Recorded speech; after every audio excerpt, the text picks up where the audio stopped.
বুড়ি, কি কি গয়না আছে তোমার? বুড়ির তো বুদ্ধি আছে।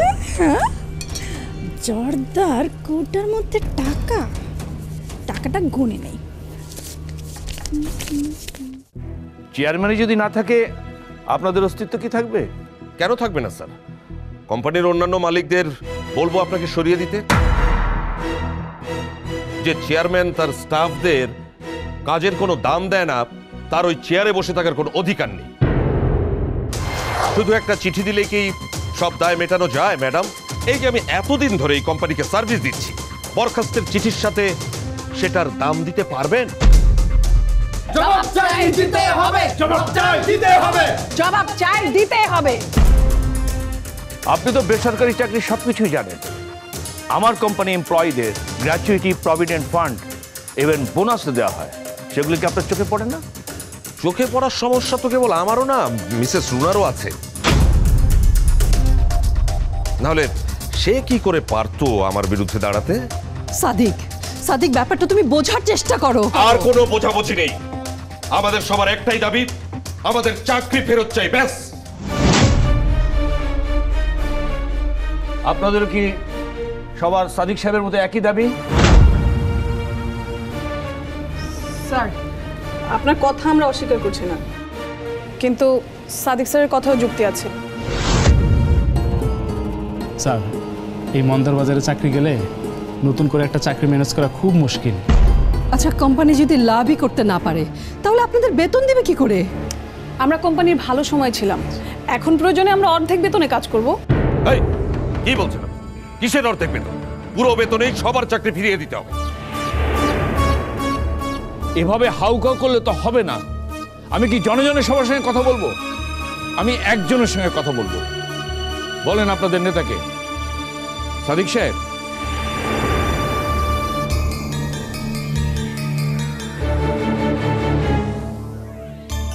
কি হলো?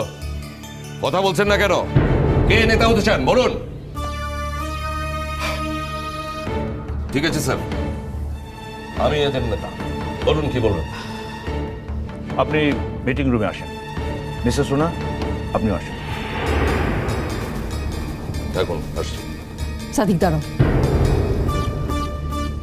কেন তুমি এমন করছো সাদিক? কেন তোমাকে এই কোম্পানিতেই পড়ে থাকতে হবে? কারণ চাকরিটা এখন আমার সম্মানের প্রশ্ন হয়ে দাঁড়িয়েছিল না। তোমার সাইনে আমার চাকরি চলে গেছে, এটা আমি কোনোদিনও মেনে নিতে পারবো না। ঠিক আছে, তোমার যদি এতই সমস্যা হয় তাহলে আমি চাকরিটা ছেড়ে দিচ্ছি। Please Runa, enough enough. হ্যাঁ, বারবার তোমার এই ঢং দেখতে না আমার আর ভালো লাগে না। তোমার ওই চেয়ারম্যানের চেয়ার আমি নড়িয়েই ছাড়বো। শুধু তুমি না, তোমার ওই চেয়ারম্যানও বুঝবে আমি কি জিনিস। হ্যাঁ,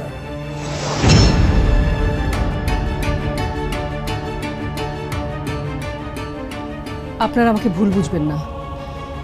আমি সব সময় আপনাদের হয়ে কথা বলেছি, আজও বলবো। কিছু একটা করার চেষ্টা করব।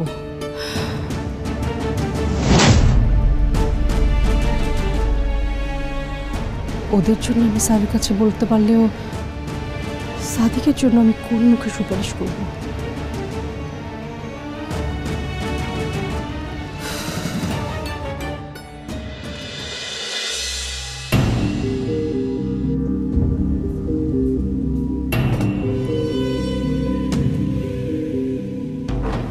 এই দেখো, বুড়ির বুড়ি এখনো ঘুমাচ্ছে, আর আমি ওনার জন্য রান্না করতে করতে শেষ।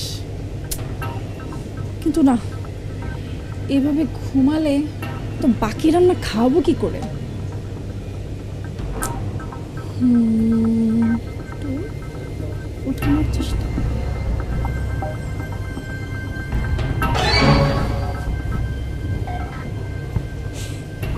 হায় রে মরার ঘুম, উঠেই না বুড়ি। একবার জোরে সরে যেত।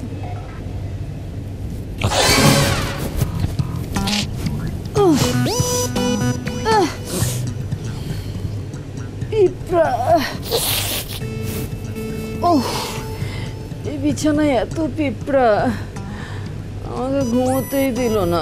কুট করে কামড়ে দিল।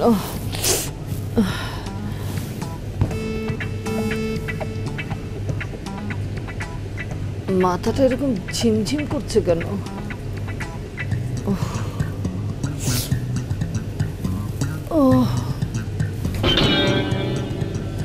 সারা, তুমি এখানে? আপনার জন্যই অপেক্ষা করছিলাম ম্যাডাম। আসলে আপনি এত শান্তি করে ঘুমাচ্ছিলেন, তাই আর ডাকেনি। ঘুমোতে আর পারলাম কোথায়? ওহ, আচ্ছা যারা, আমি যতক্ষণ ঘুমাচ্ছিলাম তুমি কি এই ঘরেই ছিলে? হ্যাঁ, না মানে না, আমি তো আপনার জন্য এতক্ষণ রান্না করছিলাম। এই যে দেখেন না, আমি আপনার জন্য কি নিয়ে এসেছি।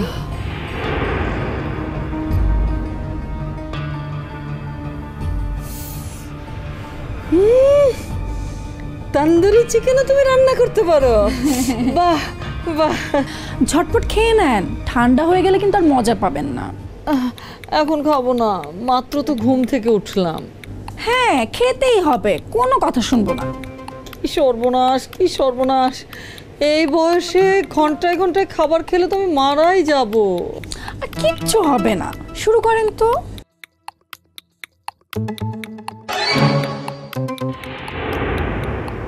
আচ্ছা যারা, সাদিক কি তোমাকে বাজারের টাকা দিয়েছিল? না তো ম্যাডাম, এখনো দেননি। তাহলে তুমি এই যে এটা সেটা রান্না করছো, টাকা পাচ্ছ কোত্থেকে? না মানে ম্যাডাম, আমার কাছে কিছু জমানো টাকা ছিল, সেটা দিয়েই। কি সর্বনাশ, কি সর্বনাশ! নিজের টাকা খরচ করে তুমি আমাদের খাওয়াচ্ছ। এই যুগে এটা কে কার জন্য করে? কে করে জানি না, কিন্তু আমি করতে পেরে খুবই খুশি। ম্যাডাম, আসলে আমার পরিবার বলতে তো এখন আর কেউ নেই, তাই আপনাদের হাসি মুখেই আমি শান্তি খুঁজে পাচ্ছি। যারা নিজের টাকা দিয়ে বাজার করছে, কিন্তু কেন, কোন স্বার্থে? খাবারে কিছু মেশাই না তো? এমন অবেলায় আমার কখনো ঘুম আসে না, আর আজ একেবারে ঘুমে ঢলে পড়লাম। না না, কৌশলে আমাকে সবটা জানতে হবে। কি ব্যাপার ম্যাডাম, আপনি এখনো খাচ্ছেন না যে? হ্যাঁ, খাবো তো। তুমি এত কষ্ট করে বাজার করে রান্না করলে আমি খাবো না? নিশ্চয়ই খাবো, কিন্তু তোমার সাথে তো আমার ঠিক মতো কোনো কথাই হলো না, মানে গল্পই তো হলো না। বসো তো, বসো, আগে একটু গল্প করি। না না, ঠিক আছে ম্যাডাম, বললাম তো বসো বসো। আচ্ছা ঠিক বসো আছে। বসো বসো। যারা, তোমাকে দেখেই মনে হয় তুমি ভদ্র ঘরের মেয়ে। তা তোমার বাড়ি কোথায়? বাড়ি এই তো ঢাকাতেই। ঢাকায় কোথায়? মানে আমি কিন্তু ঢাকা শহরের প্রায় সব অলিগলি চিনি, আমার অনেক আত্মীয় স্বজন তো। মানে ঠিক ঢাকাতে না, ঢাকার পাশেই। ওই যে কি যেন একটা নাম না জায়গাটার। তোমার বাড়ি কোথায় সেটাই মনে করতে পারছো না? আচ্ছা তোমার স্কুল কলেজ কোথায়? ওখানেই, মানে বাড়ির কাছেই। ও হ্যাঁ, এখন মনে পড়েছে, কেরানীগঞ্জ। না, এই মেয়ের মতলব সুবিধার মনে হচ্ছে না। আমাকে ঘুম পাড়িয়ে কিছু হাতিয়ে নিল নাকি? কি সর্বনাশ, কি সর্বনাশ! আমার চাবিটা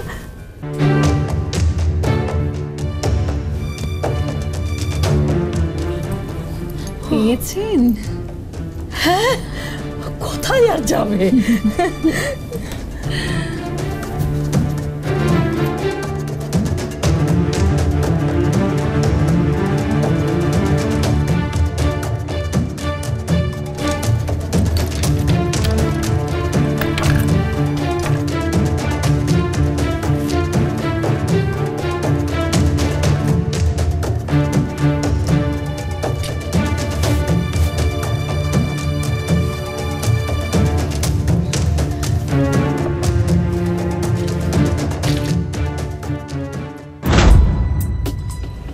সবই তো দেখি ঠিক আছে, তারপরেও আমার এরকম খটকা লাগছে কেন?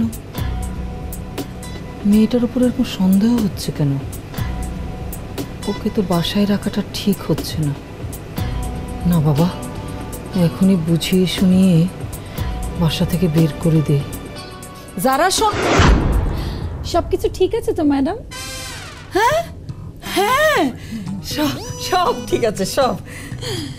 রাতে আপনার জন্য ইলিশ মাছ ভাজা, চিনি গুঁড়ো চালের পোলাও, খাসির মাংস, সাথে আছে ঘিতে ভাজা কাবাব। আর বলো না কি সর্বনাশ, কি সর্বনাশ! আরে শুনেই তো আমার জিভে পানি চলে আসছে। যাও তো যাও, তাড়াতাড়ি রান্না করো, খেতে হবে তো। এমন খাদ্য বুড়ি আমি আমার জীবনে দেখিনি। রান্না করাতে করাতে আমার মেয়েরাই ফেলবে।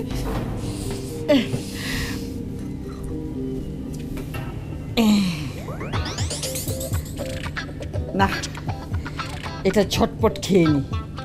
খাওয়ার পর জোরে জোরে হাঁটতে হবে, তা না হলে এই চিকেন তন্দুরি যদি হজম না হয় তাহলে রাতের খাসির রেজালা, চিনি গুঁড়া চালের পোলাও, কাবাব পেটে জায়গা হবে কি করে?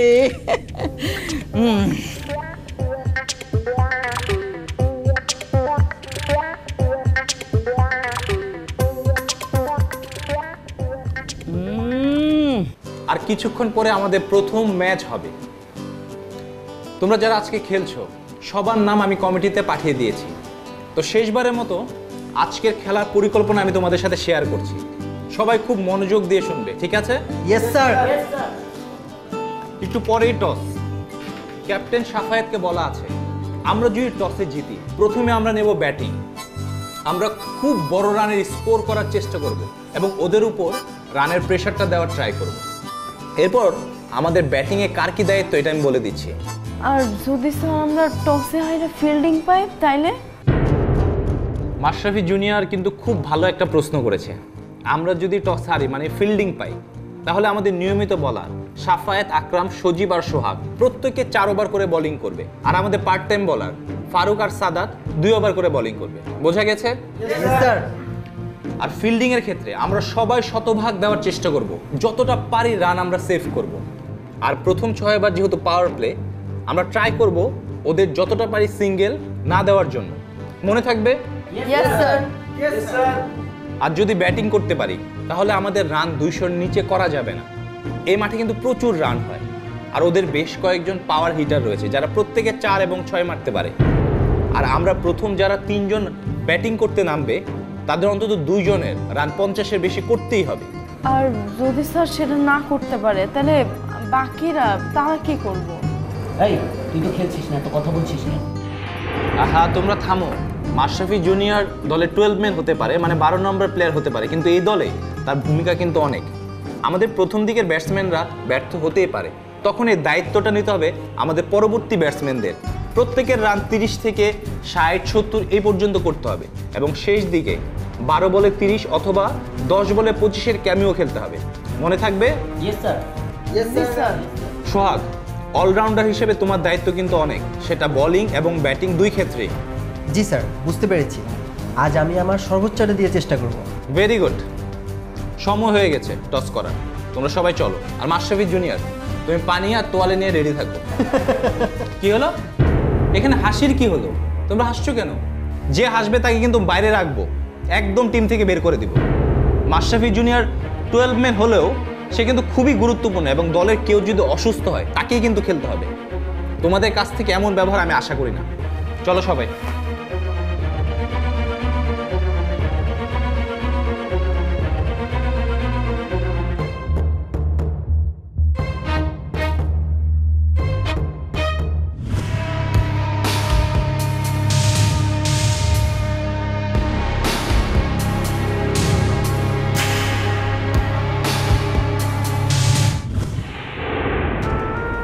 এখানে তো আমার কেউ চেনে না। যদি একবার আমি খেলার সুযোগটা পাই আর খেলা পুরো দলটারে জিতাইতে পারি, তাহলে তাহলে আমার এখানে সবাই চেনে, সবাই।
হ্যালো, হ্যাঁ জি, আমি বাসা ভাড়া ব্যাপারে জানতে চাচ্ছিলাম।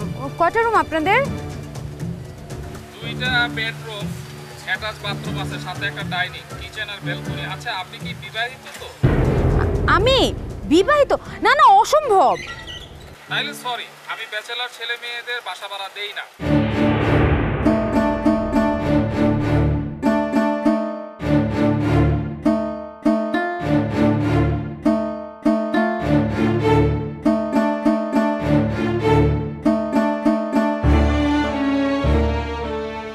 হ্যালো, জি, আমি হলো টুলেটের বিজ্ঞাপন দেখে ফোন করেছিলাম।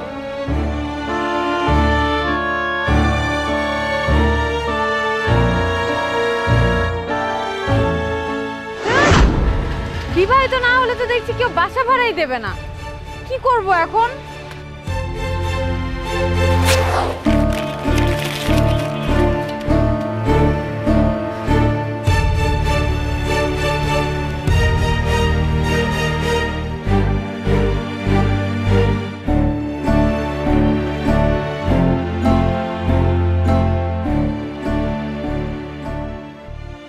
আচ্ছা, মিজান আঙ্কেল তো আমাকে অনেক স্নেহ করেন, তাকে ধরে যদি পাপাকে একটু বোঝানো যায়।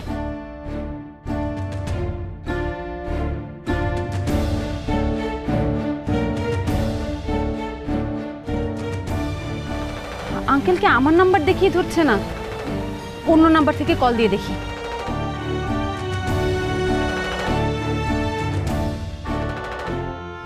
হ্যালো আঙ্কেল, আমি না,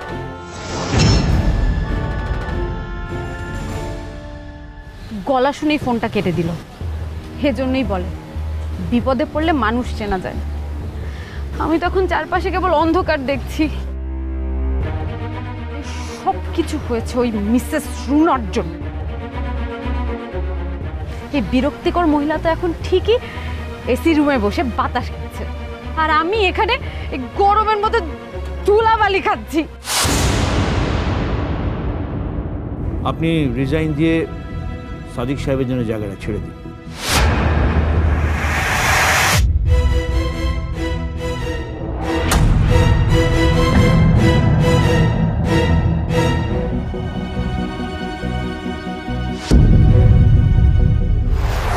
ক্যাচ ক্যাচ ক্যাচ ক্যাচ, সোহাগ ক্যাচ!